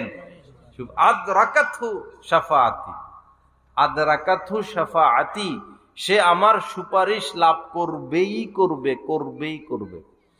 আর যারা জান্নাতে যাবে, নবীজির সুপারিশ ছাড়া কেউই জান্নাতে যেতে পারবে, সে গাউস হোক আর কুতুব হোক, সে বড় পীর আব্দুল কাদের জিলানী হোক আর জুনায়েদ বাগদাদি হোক, আল্লাহ রাসূলের সুপারিশ ছাড়া জান্নাতে যাওয়া যাবে না। তো আল্লাহ রাসূলের কাছাকাছি থাকা যাবে। কিয়ামতের ময়দানে ওই ব্যক্তিরা নবীজির কাছাকাছি থাকবে যারা দুনিয়াতে বেশি বেশি দুরূদ পড়তো, যারা দুনিয়াতে বেশি বেশি দুরূদ পড়তো। আল্লাহ আমাদেরকে তৌফিক দান করেন। তো সকালবেলা 10 বার পড়বো তো দুরূদ শরীফ, সন্ধ্যাবেলা 10 বার পড়বো তো, বলবেন না তো ইনশাআল্লাহ? বললে হবে না, বললে আল্লাহ রাসূলও ভুলে যাবে, ভুলে গেলে আল্লাহ রাসূলও ভুলে যাবে। কিয়ামতের ময়দানে যখন হাউজে কাউসার, হাউজে কাউসারের পানি পান করতে মানুষ যাবে, তো নবীজি পানি পান করাবেন। একবার পানি পান করলে এই 50,000 বছর কিয়ামতের ময়দানে থাকতে হবে না, আর পিপাসা লাগবে না। কিয়ামতের ময়দানে কতদিন থাকতে হবে? 50 না 500? 50,000 বছর। দুনিয়াতে 50 দিন থাকতে গেলেও তো কত আধা মন পানি লাগে, 1 মন পানি লাগে। 1 মনে তো চলা যায় না। 50 দিনে একজন মানুষ 1 মন পানি তার চলবে? কত মন, টন লাগে, টন। তো 50,000 বছর থাকতে হলে কি পরিমাণ পানির দরকার? আল্লাহ আল্লাহ আমাদেরকে হেফাজত করেন। ওই দিন আরশের ছায়া ব্যতীত আর কোনো ছায়া নাই, আরশের ছায়া ব্যতীত আর দ্বিতীয় কোনো ছায়া নাই। শুধু 7 শ্রেণীর মানুষ আরশের নিচে ছায়া পাবে। কয় শ্রেণীর মানুষ? 7 শ্রেণীর মানুষ। তার মধ্যে ওই লোক যার মনটা মসজিদের সাথে লেগে থাকে, ওই লোক, হ্যাঁ, মসজিদের থেকে জোহর পড়ে আসছে, মন লাগা রইল যে আসর কখন পড়ব। আসর পড়ে আসছে তো মন পড়ে থাকে মাগরিব কখন পড়ব। যার মন এইভাবে লেগে থাকে সে আরশের নিচে ছায়া পাবে। যে লোক এইভাবে দান করে, ডাইন হাতে দান করলো, বাম হাতেও খবর পায় নাই, সেও আরশের নিচে ছায়া পাবে। যে যুবককে কোনো মেয়ে পাপের দিকে ডাকলো, এই যুবক এই মেয়ের ডাকে সাড়া দেয় নাই, সেও আরশের নিচে ছায়া পাবে। এরকম 7 শ্রেণীর মানুষ। ন্যায়পরায়ণ বাদশা, ন্যায়পরায়ণ বাদশা, তারাও কি পাবে? আরশের নিচে ছায়া পাবে। এরপরে একজন আরেকজনকে ভালোবাসা, শুধুই আল্লাহর জন্য। যেমন আমাদের দেশে কেউ যদি বায়াত হয় শায়েকের কাছে, তো শায়েক তাকে ভালোবাসে, সেও তাকে, শায়েককে ভালোবাসে। এই ভালোবাসা কেবলই আল্লাহর জন্য। যদি এই ভালোবাসা কেবলই আল্লাহর জন্য হয়, তাহলে উভয় কি পাবে? আরশের নিচে ছায়া পাবে। অথবা একজন আলেমকে মানুষ ভালোবাসে, যে উনি আলেম মানুষ, আল্লাহওয়ালা মানুষ, এই জন্য তাকে ভালোবাসি। তো এই ভালোবাসার মধ্যে দুনিয়ার স্বার্থ নাই। এই যে পরস্পর ভালোবাসা, এই ভালোবাসা ছোটখাটো ব্যাপার না। এই একজন আল্লাহওয়ালাকে কেউ যদি ভালোবাসে, এই ভালোবাসার উসিলা দুজন আরশের নিচে ছায়া পাবে। এজন্য আলেমদেরকে ভালোবাসা। আমরা তো আলেমদেরকে ভালোবাসি না, চোরদেরকে ভালোবাসি, যারা দেশের সম্পদ বিদেশে পাঠায়, লুটপাট করে, তাদেরকে আমরা ভালোবাসি। হাসানা মিশা সবাই সবার দলের প্রেমে পড়ছে। যারা আওয়ামী লীগ ছাড়া কিছু বুঝে না, যারা বিএনপি ছাড়া কিছু বুঝে না। অথচ এরা কি করে, দেশটাকে এরা কি করে, কোন জায়গায় নিয়ে যাইতেছে? আল্লাহ হেফাজত করেন। এতদিন লাগে রাস্তা এটা করতে, একটা রাস্তা করতে এতদিন লাগে। একটা প্রাইভেট কার 35,000 টাকার উপরে দিতে হয় প্রতি বছর সরকারকে। একটা প্রাইভেট কারে নোহায় আরো বেশি, হাইসে আরো বেশি, বাসে আরো বেশি, কত হাজার হাজার কোটি টাকা সরকার পায় গাড়ির লাইসেন্স থেকে। এই রাস্তাগুলা টাইলস করে দেওয়ার মতো টাকা পায়, টাইলস করে দেওয়ার মতো টাকা পায়, কিন্তু সব লুটপাট লুটপাট লুটপাট, শুধু বিদেশে পাঠায়, শুধু বিদেশে পাঠায়। আমার কাছে হতবাক লাগে, এত গাড়ি চলে, কোথায় যায় এত টাকা? একটা প্রাইভেট কার থেকে 35,000 টাকা নিয়ে যায় মাসে, বুঝছো? কয়েক লাখ প্রাইভেট কার বাংলাদেশে, কয়েক লাখ হাইস, কয়েক লাখ নোহা, কয়েক লাখ টাক বাস, হাজার হাজার কোটি টাকা হুন্ডার থেকেও নেয়। টাকাগুলো যায় কই? একটা রাস্তা ঠিক মতে নাই, আর যেগুলো আছে চিপা চিপা চিপা চিপা রাস্তা। তা আমরা আল্লাহওয়ালাদেরকে ভালোবাসি না, কাদেরকে ভালোবাসি? চোর, গুন্ডা, লুটপাটকারী, এদেরকে আমরা ভালোবাসি। হেরা আসলে এখানে যদি মন্ত্রী একটা আসতো, এমপি একটা আসতো, লোক এত কম হইতো না ডবল হইতো? জায়গা হইতো না। অথচ যে আসছে এ তো চোরই, দেশের টাকা বিদেশে পাঠায়, চুরি নিয়ে ব্যস্ত। আল্লাহ হেফাজত করেন। তো কি যেন বলতেছিলাম, আরশের নিচে ছায়া না, এর আগে বলছিলাম হাউজে কাউসার। নবীজি হাউজে কাউসারের মধ্যে দাঁড়িয়ে পানি পান করাইতে থাকবেন। তো কিছু লোক যাবে পানি পান করতে, নবীজি তাদেরকে চিনবেন, এরা আমার উম্মত, আবার তারাও নবীজিকে চিনবে যে উনি আমাদের নবী। পরে নবীজি পানি পান করাবেন, এই মুহূর্তেই মধ্যখানে পর্দা পড়ে যাবে, নবীজি আর ওই লোকদের মাঝে পর্দা পড়বে, নবীজি আর পানি পান করাতে পারবেন না। তখন নবীজি বলবেন যে এমন করলে কেন? এরা তো আমার উম্মত, ওদেরকে আমি চিনি, পর্দা দিলে কেন? ফেরেশতাদেরকে বলবেন। পরে ফেরেশতারা বলবেন যে ইয়া রাসূলুল্লাহ, আপনি তো জানেন না আপনার মৃত্যুর পর, দুনিয়া থেকে আপনার চলে আসার পর এরা কি কি করছে, আপনি তো জানেন না। আপনার মৃত্যুর পর এরা আপনার দ্বীনের মধ্যে পরিবর্তন আনছে। আপনি একরকম বলে গেছেন, তারা করছে আরেক রকম, প্রচার করছে আরেক রকম, মানে বেদাআতি কাজে কর্মে কি হয়েছে? লিপ্ত হয়েছে, বেদাআতি কাজে কর্মে। আল্লাহ হেফাজত করেন, আল্লাহ সহি বুঝ দান করেন। সুন্নতের বহির্ভূত কোনো কাজ করা যাবে না, সুন্নতের বহির্ভূত কোনো কাজ করা যাবে না, বেদাআতি কোনো কাজকর্ম করা যাবে না। তাহলে এই হাউজে কাউসারে পানি পান করতে যাব, কিন্তু পানি তিনি আমাদেরকে পান করাবেন না। তখন নবীজি বলবেন সোহকান সোহকান, দূর হও দূর হও দূর হও। নবীজি তাড়াইয়া দিবেন, কারণ নবীজির রেখে যাওয়া দিন তারা পরিবর্তন করছে। আল্লাহ আমাদেরকে মাফ করে দেন। তো বেশি বেশি কি পড়বো? দুরূদ শরীফ পড়বো। তো দুরূদ শরীফের কয়টা ফজিলত বলা হইল? এক হইল, এই যদি সারাদিন দুরুদি পড়ে তাহলে এর উসিলা গুনাহগুলো মাফ হবে এবং সমস্ত পেরেশানি চিন্তা ভাবনা কি হবে? দূর হয়ে যাবে। আরেকটা হলো ফজরের পরে 10 বার, মাগরিবের পরে 10 বার পড়লে কিয়ামতের দিন নবীজি সুপারিশ করবেন, এটা। আর আরেকটা হলো একবার যদি কেউ শুধু দুরূদ পড়ে সাল্লাল্লাহু আলাইহি ওয়াসাল্লাম, একবারই পড়লো, তাহলে 10টা কি হয়? রহমত, 10 বার রহমত তার উপরে নাজিল হয়, 10টা গুনাহ মাফ হয়, 10টা নেকি হয়, এবং 10 তবকা মর্যাদা আল্লাহ পাক বাড়িয়ে দেন। কি ফজিলত! আবার যেই দোয়ার শুরুতে শেষে দুরূদ থাকে না, সেই দোয়া আল্লাহ পাক কবুলও করেন না। দোয়া যে করবেন আল্লাহর কাছে, দোয়া করার নিয়ম হলো আগে হামদ, আলহামদুলিল্লাহি রাব্বিল আলামিন, হামদ, এরপরে ইস্তেগফার, এরপরে আলহামদুলিল্লাহ রাব্বিল আলামিন, এরপরে দুরূদ শরীফ, হামদের পরে দুরূদ শরীফ, এরপরে ইস্তেগফার, এরপরে দোয়া, লাস্টে আবার এই দুরূদ শরীফ। শুরুতেও দুরূদ শরীফ, শেষে দুরূদ শরীফ। মধ্যখানে যদি দোয়াটা করা হয় তখন সেই দোয়াটা বেশি কবুল হয়, ওই দোয়াটা বেশি কবুল হয়। এজন্য দোয়ার আগে এবং পরে কি রাখবো? দুরুদ রাখবো।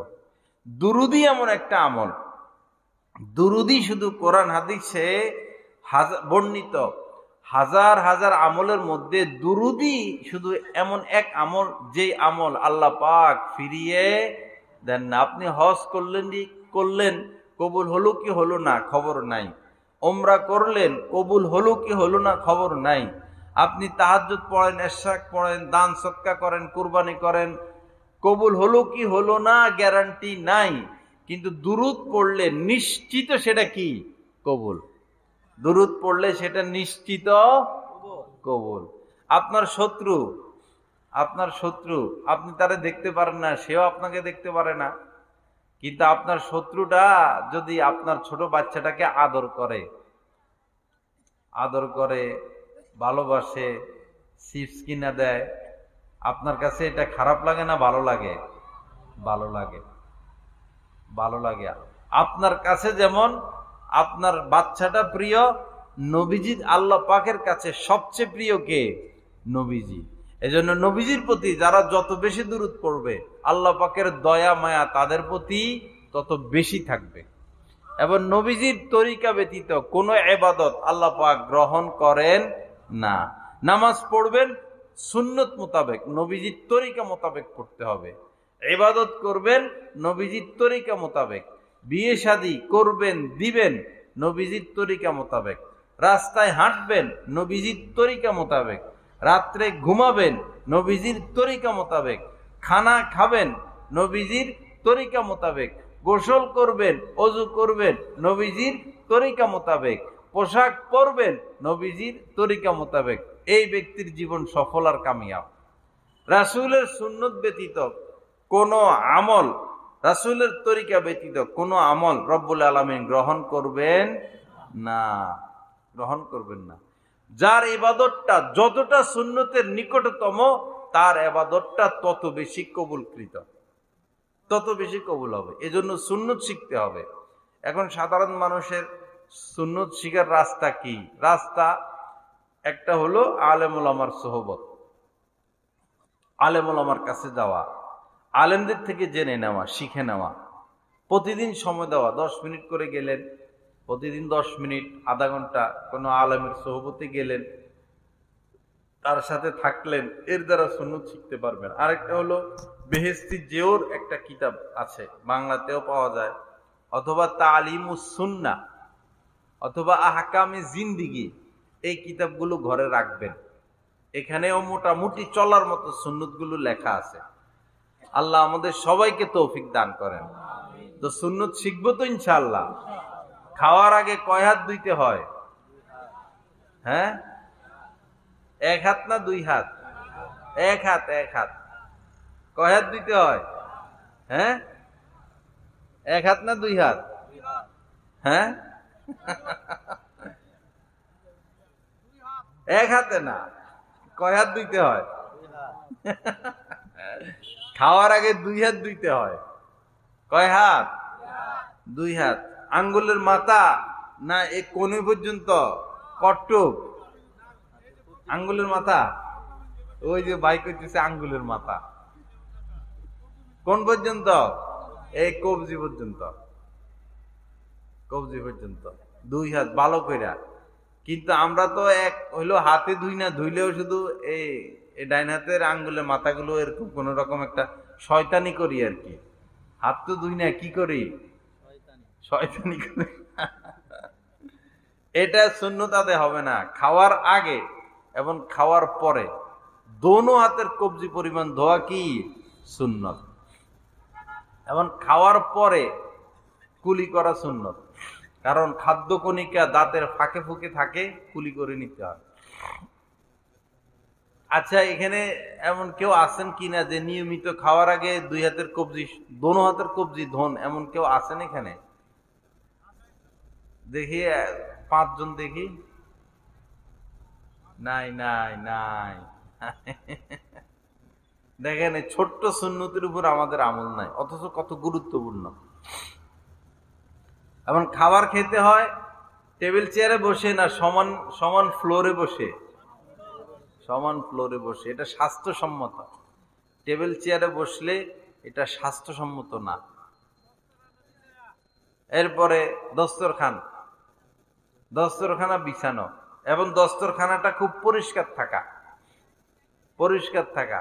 প্লেট যেমন পরিষ্কার, দস্তরখানাও তেমন পরিষ্কার থাকতে হবে, কারণ দস্তরখানার উপরে খানা পড়ে গেলে যেন এখান থেকে তুলে খাওয়া যায়।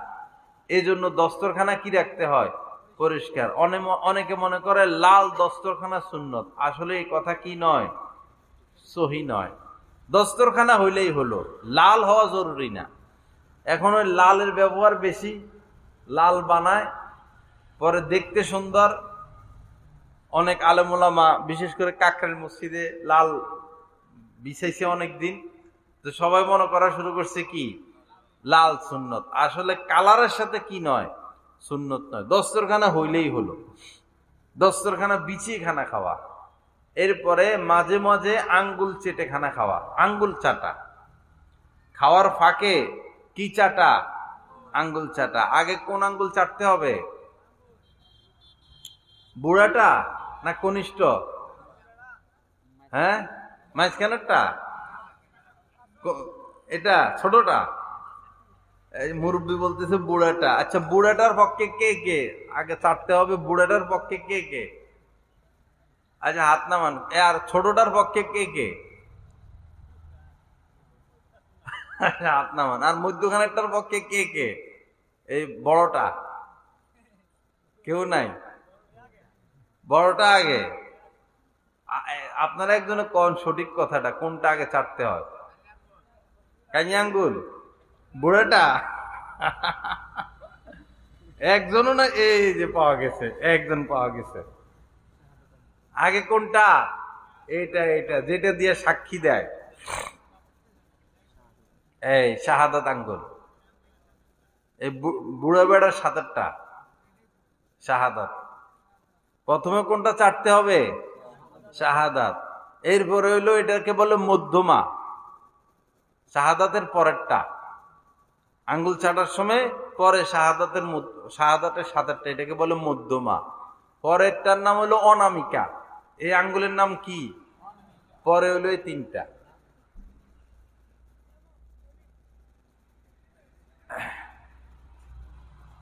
না না, হ্যাঁ,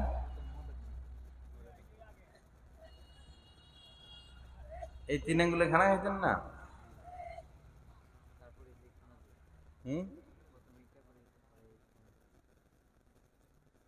প্রথমে এটা, পরে হইল শাহাদাত, পরে হইল বৃদ্ধা, এরপরে হইল অনামিকা, এরপরে হইল কনিষ্ঠা। আমি প্যাঁচ লাগাইছি প্রথমে হইল কি? বড়টা। এরপর হইল কি? শাহাদাত। এরপর হইল বিদ্যাটা। এরপরে হইল অনামিকা। এরপরে হইল কনিষ্ঠা। এই হইল আঙ্গুল চাটার আদব। মনে থাকবে তো? কারণ আরবে 3 আঙ্গুলে খাইতো আগে, খানা খাইতেন, কারণ তারা তো রুটি খায়। রুটি খাইতে 3 আঙ্গুল লাগে, এই 2 আঙ্গুল লাগে না।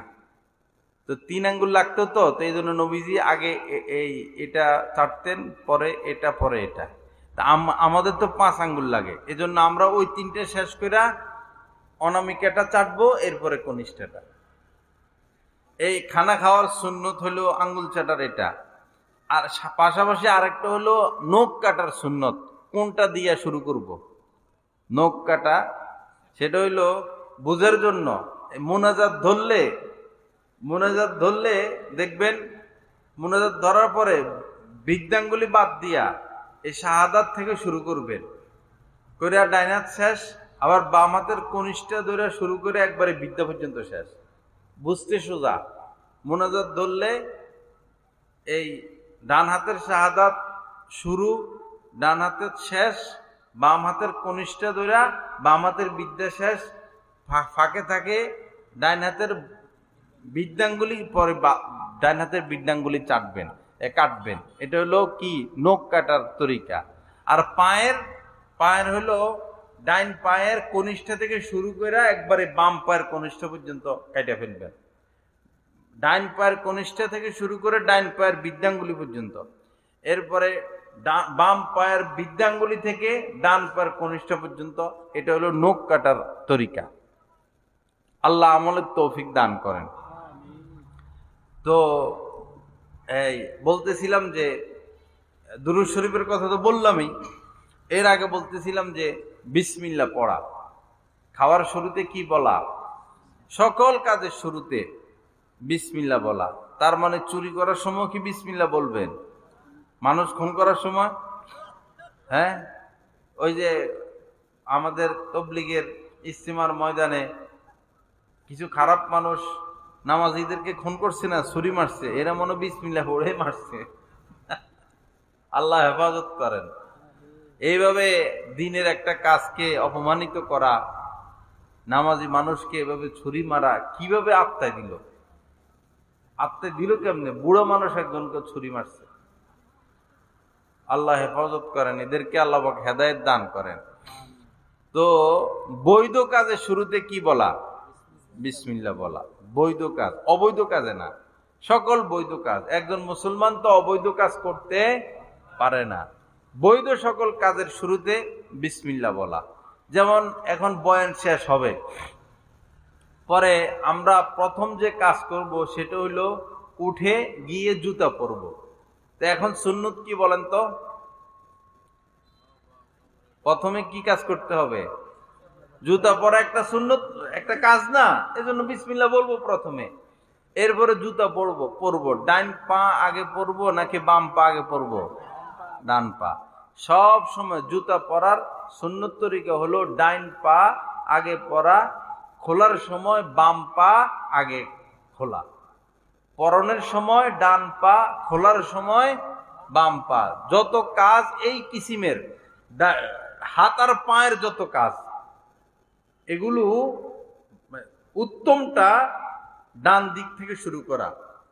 যেমন জুতা পরা উত্তম কাজ, ডাইন হাতে পরা।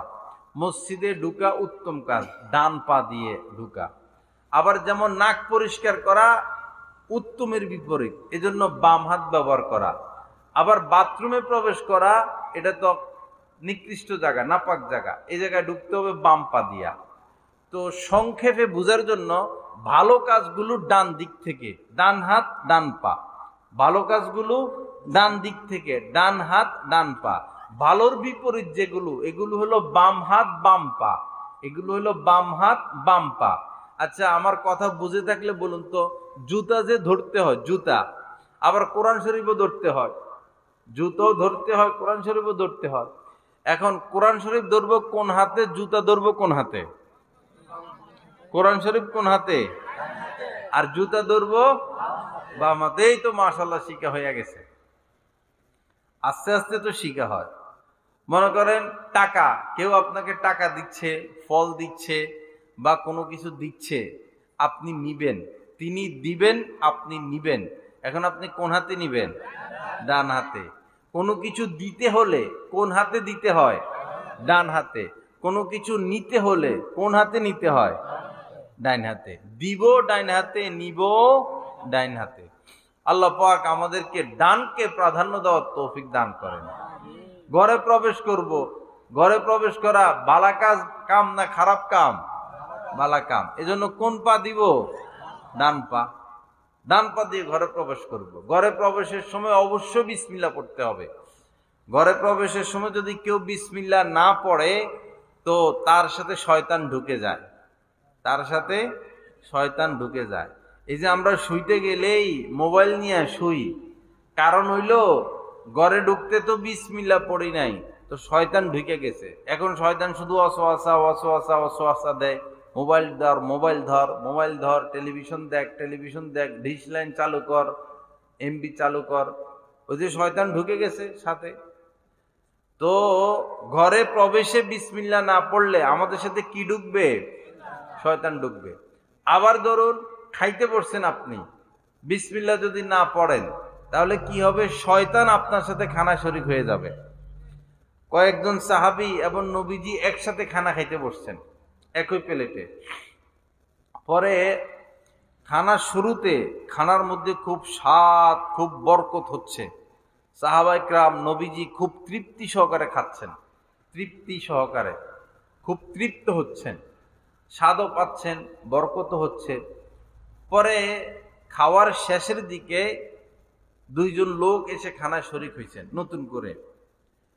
এই দুইজন শরিক হওয়ার পরে খানার মধ্যে আর কোনো বরকত নাই, কোনো স্বাদ নাই, তাড়াতাড়ি খানা শেষ হয়ে গেছে, তাড়াতাড়ি খানা শেষ হয়ে গেল। তো সাহাবায়ে কেরামের পবিত্রতম অভ্যাস ছিলেন যে তারা কোনো কিছু না বুঝলে নবীজির থেকে জেনে নিতেন, কোনো কিছু না বুঝলে নবীজির থেকে জেনে নিতেন। আমাদেরও দায়িত্ব হলো কোনো কিছু না বুঝলে একজন আলেমে দ্বীনের থেকে জেনে নেওয়া। কিন্তু আমরা দেখি কি, একসাথে বসা 4-5 জন, মনে করেন আমার কাছে কেউ কিছু জানতে চাইলো, আমি বলার আগেই পাশে আরেকজন এটা বলে দিবে, এরকম অবস্থা। আমরা আলেমদেরকে দাম দিতে চাই না, পাত্তা দিতে চাই না, এই কারণে আমাদের এত সর্বনাশ। আমরা একটা বিচার পাওয়ার জন্য আদালতে যাই, আদালতে গেলে বিচারটা কি 6 মাসে হয় না 6 বছর লাগে? 6 বছর লাগে। কিন্তু রাসূলের জামানায় যত বিচার টিচার যত কিছু ঘটনা ঘটতো, মসজিদে আসতেন, নবীজি ফায়সালা শুনতেন, দোনো পক্ষের কথা, সাক্ষী প্রমাণ নিতেন, ফায়সালা দিয়ে দিতেন, বস বিচার শেষ। কিন্তু আমাদের দেশে মার্ডার একটা হইলে এটার বিচার পাইতে পাইতে 10 বছর 15 বছর। মেয়ে একটা দর্শনের শিকার হয়েছে, বিচার পাইতে পাইতে এটার মেয়ে হইয়া যায়, মেয়েটার কি হইয়া যায়? মেয়ে হইয়া যায়। পরে হে মেয়ের আবার মেয়ে হইয়া যায়, মানে যে মেয়ে দর্শনের শিকার হয়েছে হে নানি হইয়া গেছে, এখনো তার রায় আসে নাই। বাংলাদেশে এরকম, এটা ব্রিটিশরা করে গেছিল এই নিয়মটা। আজ পর্যন্ত কত সরকার আসলো আর গেল, এই সিস্টেমের পরিবর্তন আনতে পারে নাই। একজন মানুষ খুন হইল, আপনার ছেলে খুন হয়েছে, আপনি বিচার পাওয়ার অধিকার রাখেন।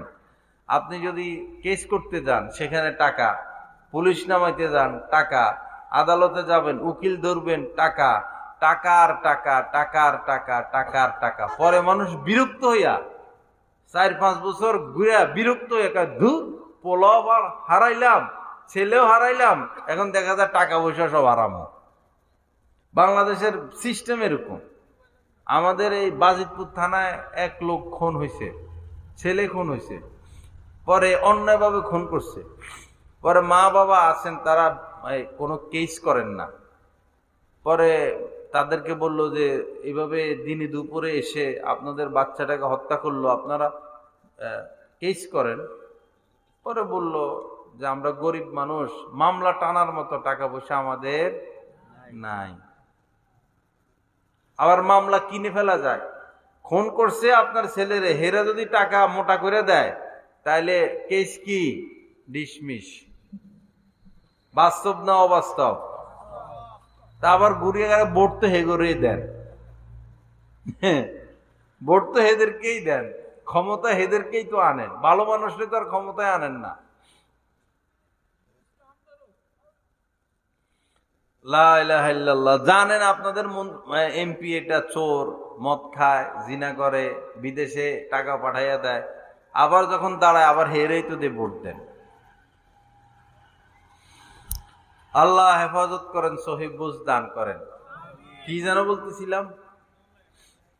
হ্যাঁ, মাশাআল্লাহ মাশাআল্লাহ, আপনি বয়ানটা শুনতেছেন। পরে খাইতে পড়ছেন, খানার পরে আর বরকত পাচ্ছেন না। পরে সাহাবায়ে কেরাম জানতে চাইছেন, ইয়া রাসূলুল্লাহ, খানায় শুরুতে তো খুব বরকত পাচ্ছিলাম, তো খানার শেষে গিয়ে আর কোনো বরকত পাই নাই, কেন হইল ব্যাপারটা এমন?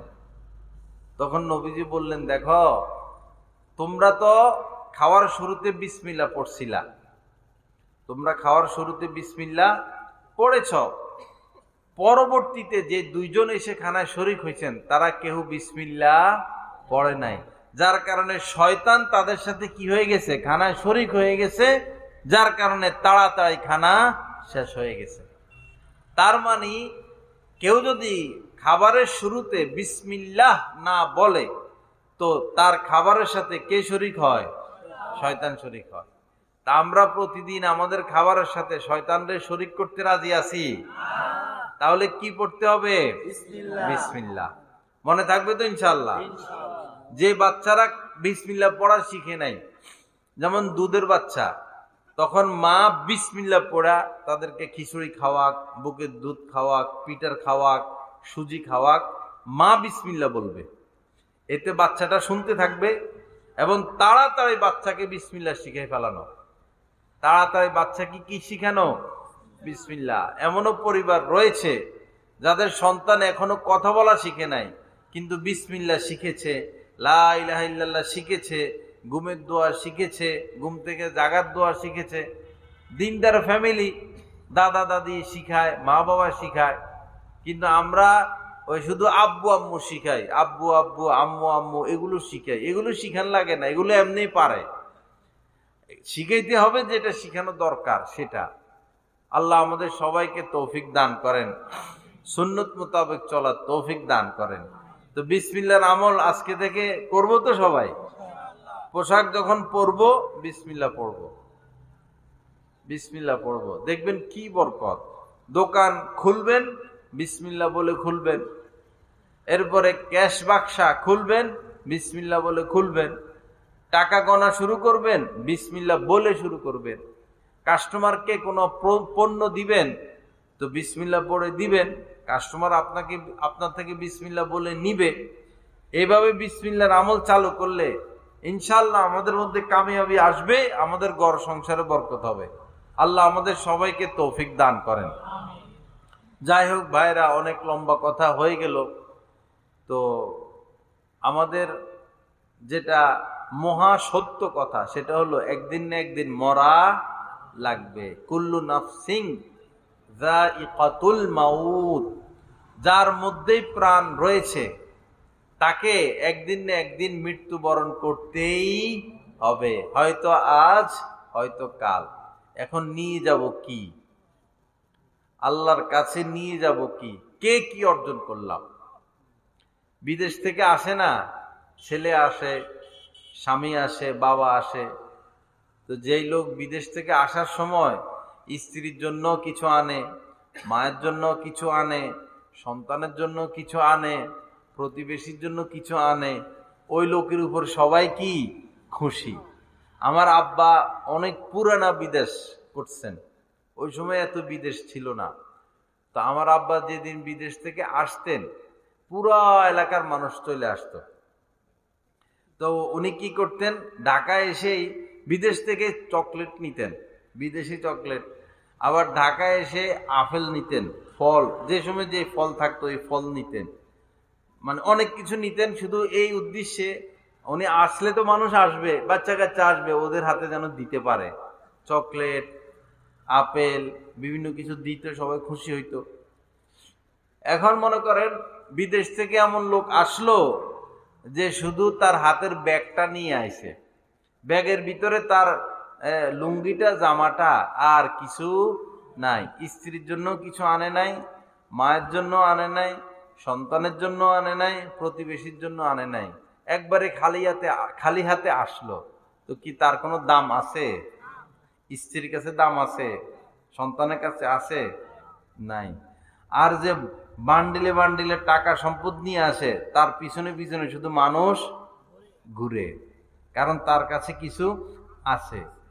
তো অনুরূপ ভাবে আমরা যে ওই জগতে যাব, আল্লাহর কাছে যাব, দুনিয়াতেই খালি হাতে আসলে যদি দাম না পাওয়া যায়, তো আখেরাতে খালি হাতে গেলে দাম পাওয়া যাবে? এখন কি করা লাগবে? আমল করতে হইব। আসল হইল নামাজ। কালেমার পরে সর্বপ্রথম যেটা, সেটা কি? নামাজ। নামাজ পড়তে হবে ভাই। আমাদের মুসলমানদের মধ্যে তো দলের অভাব নাই। ওহাবি, সুন্নি, আট্রসি, মাইজভান্ডারি, শিয়া, জামাত ইসলাম, চরমোনাই, তবলিগ, আলিয়া, কওমি, আওয়ামী লীগ, বিএনপি, হাজার হাজার দল। কিন্তু নামাজের ব্যাপারে কেউ কি কোনো কথা বলে যে নামাজ পড়া 1 ওয়াক্ত বা 2 ওয়াক্ত, নাকি সবাই বলে 5 ওয়াক্ত? 5 ওয়াক্ত। এবং নামাজ ফরজ, এই ব্যাপারে কোনো কথা আছে? সবাই মানে তো এটা? তো বস নামাজ ধরি আমরা। আপনি ওয়াহাবি হন বা সুন্নি হন, আটরশি হন, মাইজভান্ডারি হন, শিয়া হন, আহলে হাদিস হন, যেটাই হন, নামাজ তো ফরজ। নামাজ ফরজ কি না? নাকি যারা বিএনপি করে তাদের নামাজ লাগবে না? যারা তবলিগের সাথে এদের নামাজ লাগবে না? যারা চরমোনায় নামাজ লাগবে না? যারা কমি মাদ্রাসা এদের নামাজ লাগবে না? সবার কি লাগবে? নামাজ লাগবে। কালেমার পরেই ইসলামের দ্বিতীয় যে বুনিয়াদ সেটাই হচ্ছে কি? নামাজ। এই নামাজ কি? ফরজ।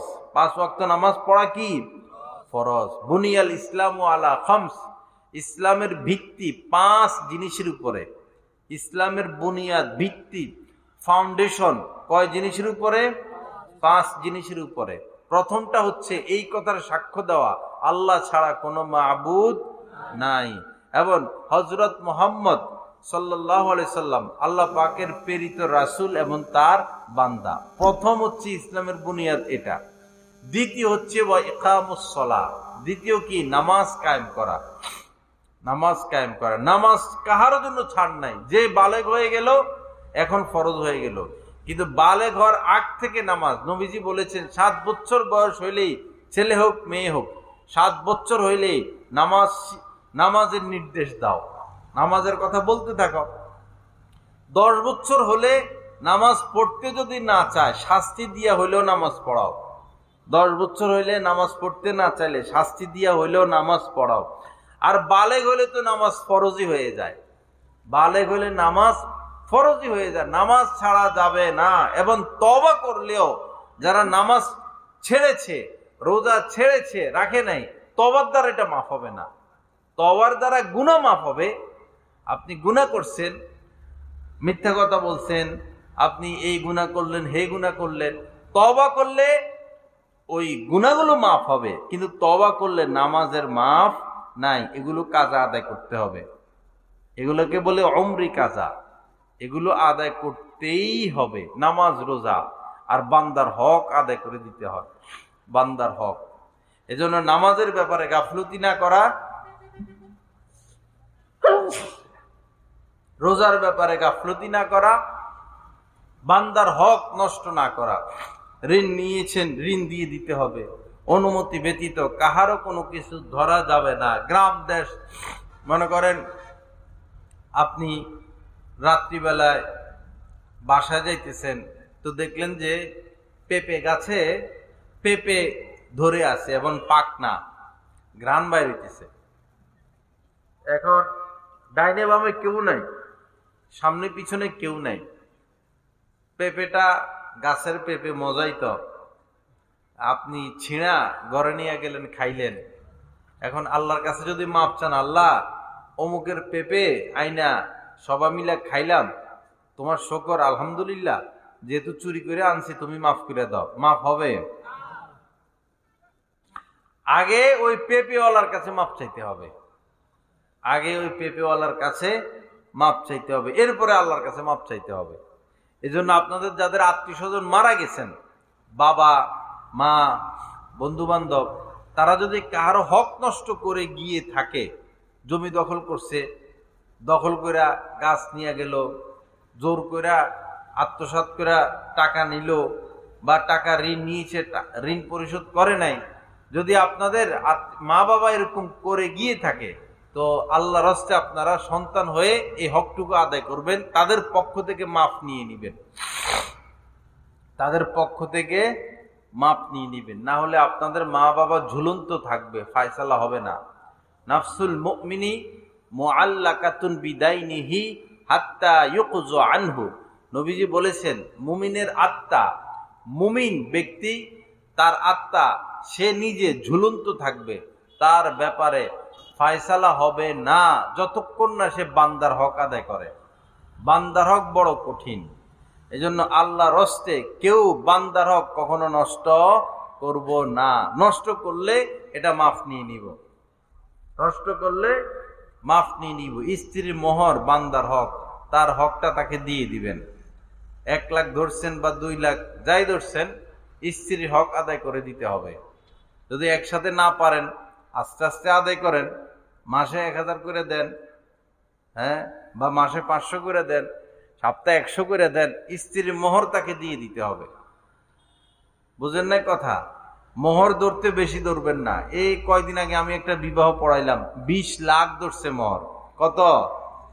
20 লাখ। এই ছেলে 20 লাখ টাকা কোথায় থেকে দিবে? এটা তো আর দেওয়া হবে না। তো এই ছেলেটা ঋণী থেকে গেল, স্ত্রীর কাছে ঋণী।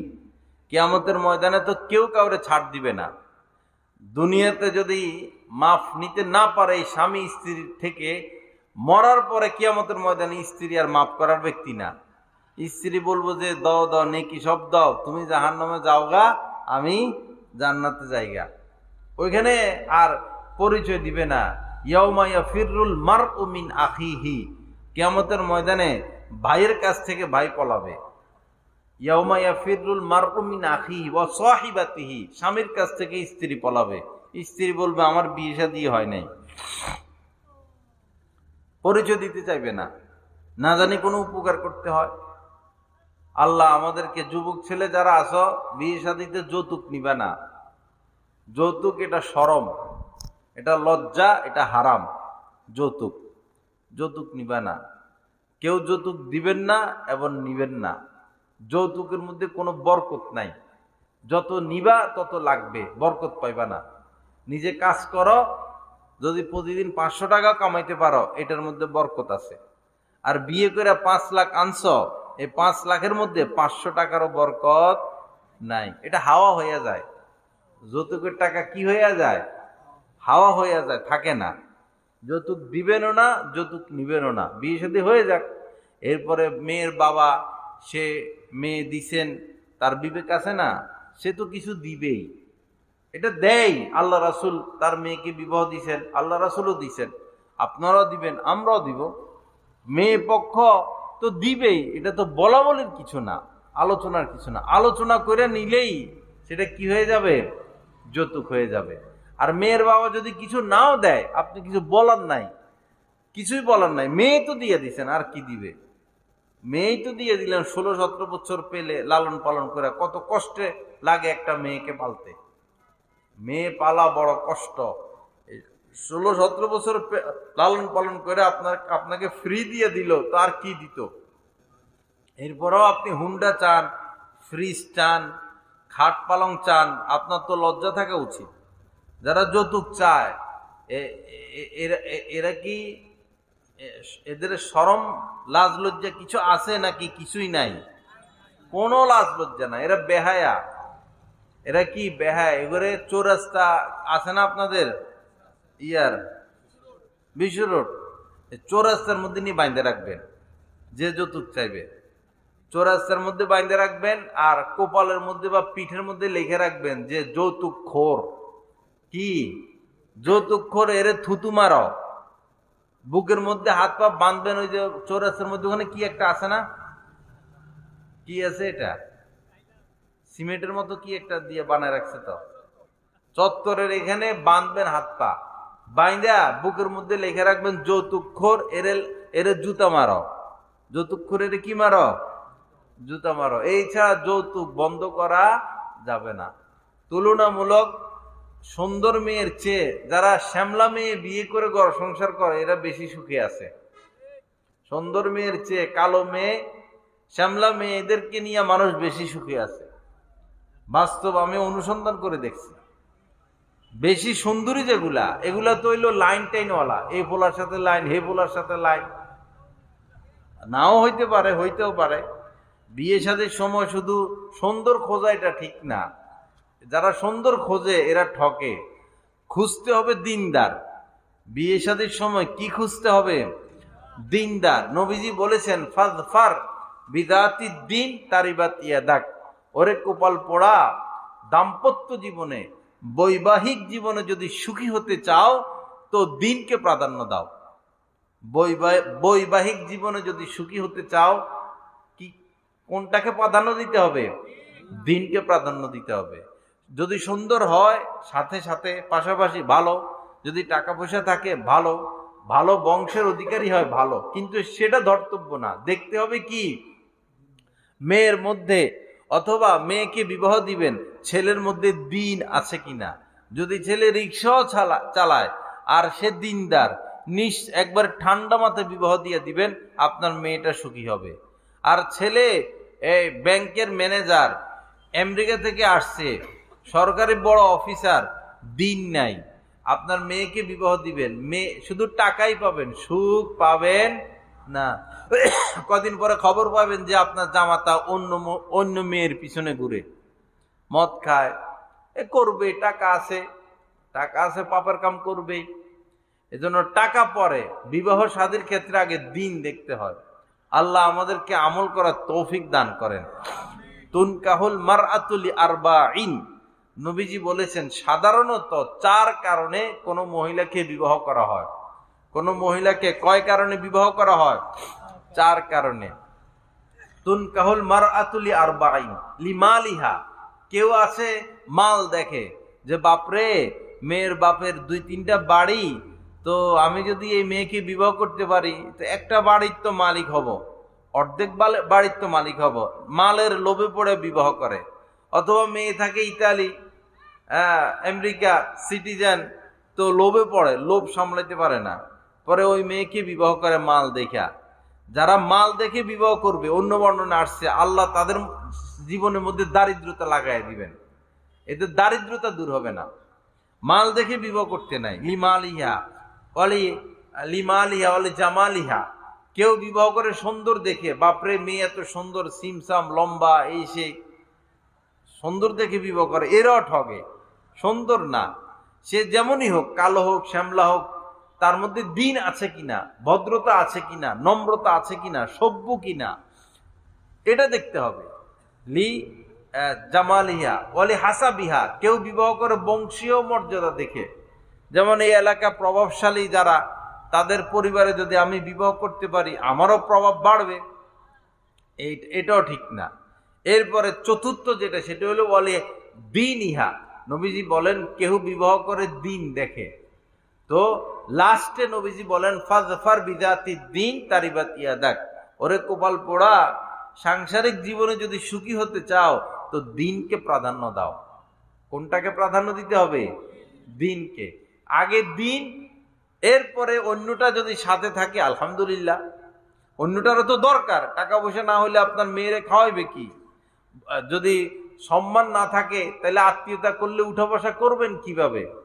এরপরে পছন্দ তো লাগতে হবে, সবটাই লাগবে, কিন্তু প্রাধান্য দিতে হবে কিসেরকে, কাকে? দিনকে। আল্লাহ পাক আমাদেরকে কোরআন সুন্নাহ মোতাবেক চলার তৌফিক দান করেন, সর্বক্ষেত্রে সুন্নতকে প্রাধান্য দেওয়ার তৌফিক দান করেন। তো যাই হোক ভাইয়েরা, নামাজ ছাড়া যাবে না, নামাজ ছাড়া যাবে না। নামাজ ফরজ, 5 ওয়াক্ত নামাজ ফরজ। কাহার জন্য মাপ নাই, পীর সাহেবের জন্য মাপ নাই, মুরিদের জন্য মাপ নাই। এরকম তো নয় যে শুধু মুরিদে নামাজ পড়বো, পীর পড়বো না, বিষয়টা এরকম। আল্লাহ রাসূল নিজে কি ছিলেন? ইমাম ছিলেন, নিজে ইমামতি করতেন। শেষ সময়ে দুনিয়া থেকে বিদায় নিবেন, এখন মসজিদে আসার মতো শক্তি নবীজির নাই, অসুস্থ। এই অবস্থায় 2 জনের কাঁধে ভর দিয়ে, অথচ নবীজির বাসার মসজিদে একই কথা, শুধু একটা পর্দা, বাসার মসজিদ এক কথাই। মসজিদ থেকে বের হইলে বাসা, বাসা থেকে বের হইলে মসজিদ, এতটা কাছে ছিল বাসা। তার মানে ইঙ্গিত যে ঘরবাড়ি বানাইলে মসজিদের পাশে বানাও, ঘরবাড়ি বানাইলে মসজিদের পাশে বানাও। ঘরবাড়ি বানাইলে যে এলাকায় কোনো আলেম আছেন, হক্কানি আলেম, সে এলাকায় বানানো। যে এলাকায় কোনো হক্কানি আলেম আছেন এবং তার প্রভাব আছে, সে এলাকায় দিন আছে, কিছু হইলেও দিন আছে। আর কিছু এলাকায় এমন আছেন আলেম ওলামা নাই, থাকলেও তাদের কোনো প্রভাব নাই, তো সে এলাকায় থাকতে নাই। কারণ সে এলাকায় অপরাধ চলতে থাকবে, অপসংস্কৃতি চলতে থাকবে, ইসলাম বিরোধী কাজ চলতে থাকবে। আল্লাহ হেফাজত করেন। তো নবীজি অসুস্থ, বাসা এত নিকটে, আসতে পারেন না। শেষ সময় 2 ব্যক্তির কাঁধের উপর ভর দিয়ে নবীজি মসজিদে এসে নামাজ আদায় করছে। কিন্তু আমাদের সমাজে কিছু পীর বের হয়েছেন, তারা নিজেরা নামাজ পড়ে না। বলে কি যে পীর সাহেব এত ঊর্ধ্বে চলে গেছে, তার আর কি নাই, নামাজ নাই। পীর সাহেব এত উপরে চলে গেছেন, এত ঊর্ধ্বে চলে গেছেন, তার আর নামাজ রোজা লাগবে না। আচ্ছা, পীর সাহেব অনেক ঊর্ধ্বে চলে গেছেন, তার মানে কি রাসূলের থেকে উপরে উঠে গেছেন? হ্যাঁ, তো রাসূল তো জীবনের শেষ পর্যন্ত নামাজ পড়ে গেছেন।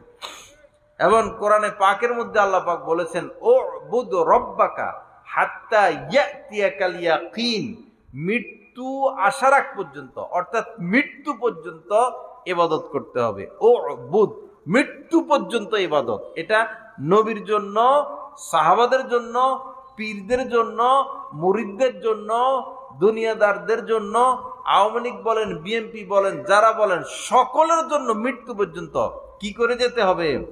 ইবাদত করতে হবে। মৃত্যুর পরে আর ইবাদত নাই, এরপরে শুধু উপভোগ আর উপভোগ, উপভোগ আর উপভোগ। আল্লাহ আমাদেরকে 5 ওয়াক্ত নামাজ আদায়ের তৌফিক দান করেন। তা আজকে থেকে ইনশাআল্লাহ কার কার নিয়ত 5 ওয়াক্ত নামাজ পড়ার, দেখে একটু হাত উঠান তো। মাশাআল্লাহ, আল্লাহ আপনাদেরকে কবুল করেন। নামাজটা ভালো করে ধরেন, দেখবেন সুখ আসবে, রিজিক আসবে, রিজিক আসবে। 5 ওয়াক্ত নামাজ পড়লে আল্লাহ রিজিকের ব্যবস্থা করবেন। রিজিক নিয়ে টেনশন করা লাগবে না। যে মিস্ত্রি বা কামলা নামাজ পড়ে, তারা সবাই টানাটানি করে নিয়ে যায়। যে রং লাগাবে, আরে অমুক লোকটা নামাজি মানুষ, রঙও ভালো লাগায়, ওরে দিয়ে রং লাগায়। রাজের কাজ, অমুক লোকটা নামাজি মানুষ, কাজও ভালো করে, ওরে দিয়ে কাজ করায়। নামাজ পড়লে সর্বশ্রেণীর মানুষের একটা মর্যাদা আছে।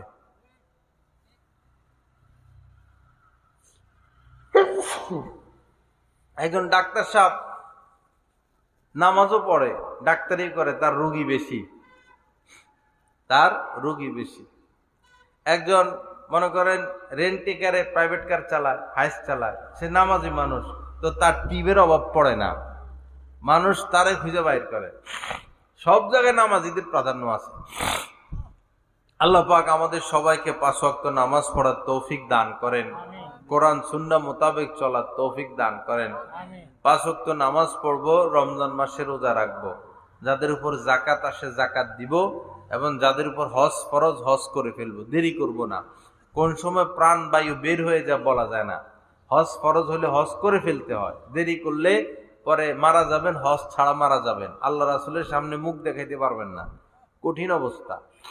আল্লাহ মাফ করে দেন। তো নামাজ পড়বো, রোজা রাখবো, হজ করবো, যাকাত দিব, আর গুনাহ করা যাবে না, গুনাহ করা যাবে না। মিথ্যা কথা, কিছুতেই মিথ্যা কথা না বলা। মিথ্যা অনেক ঘৃণিত জিনিস, খারাপ জিনিস। মিথ্যার দ্বারা মানুষ অপমানিত হয়, লাঞ্ছিত হয়। মিথ্যা বললে সম্মান বাড়ে না, কমে। মিথ্যা বললে সম্মান কমে। সত্যবাদীর সম্মান বাড়তে থাকে, মিথ্যাবাদীর সম্মান কমতে থাকে, ওয়েট কমে, মর্যাদা কমে। তারা সমাজের মানুষ দাম দেয় না, সে হেয় প্রতিপন্ন হয়, কারণ সে মিথ্যে কথা বলে। মিথ্যা বলা যাবে না। চোর যদি সত্য কথা বলে, মানুষ মাফ করে দেয়। চুরি করছে, আচ্ছা ভাই আমি চুরি করছি, সত্য কথা বলছে, মাফ করে দেয়। আর চোরে চুরি করে যদি বলে আমি চুরি করি নাই, আরে বাপরে, এমন জোরে জোরে কিল আর লাতি মারতে মারতে, ক ক হাসা কথা, ক মারতে মারতে মারতে মারতে পরে ভাই চুরি করছি। তো এতক্ষণ করি না কেন? তো চোরে চুরি করে মিথ্যা কথা বললে কি পাওয়া যায়? মাপ পাওয়া যায়। আর ওই যতক্ষণ সত্য কথা বললে মাপ পাওয়া যায়, যতক্ষণ সত্য কথা না বলে অতক্ষণ পিঠের উপরে কি পড়তে থাকে। কতক্ষণ মায়ের মুড়ি খাইয়া পরে যখন ভাই মাফ চুরি করছে, আমারে মাফ করে দেন, তখন সে কি পায়? নাজাত পায়। এজন্য আল্লাহর রাস্তায় আমরা কি বলবো না? মিথ্যা বলবো না। আল্লাহ আমাদের সবাইকে তৌফিক দান করেন, এই মাহফিলকে কবুল করেন। যারা মাহফিলের আয়োজন করেছেন তাদেরকে আল্লাহ পাক কবুল করেন। সারা জীবনই এই মাহফিলটাকে ধরে রাখার তৌফিক দান করেন। ওয়া আখিরু দাওয়ানা আলহামদুলিল্লাহি রাব্বিল আলামিন ওয়া সাল্লাল্লাহু আলা নবিয়িল কারীম।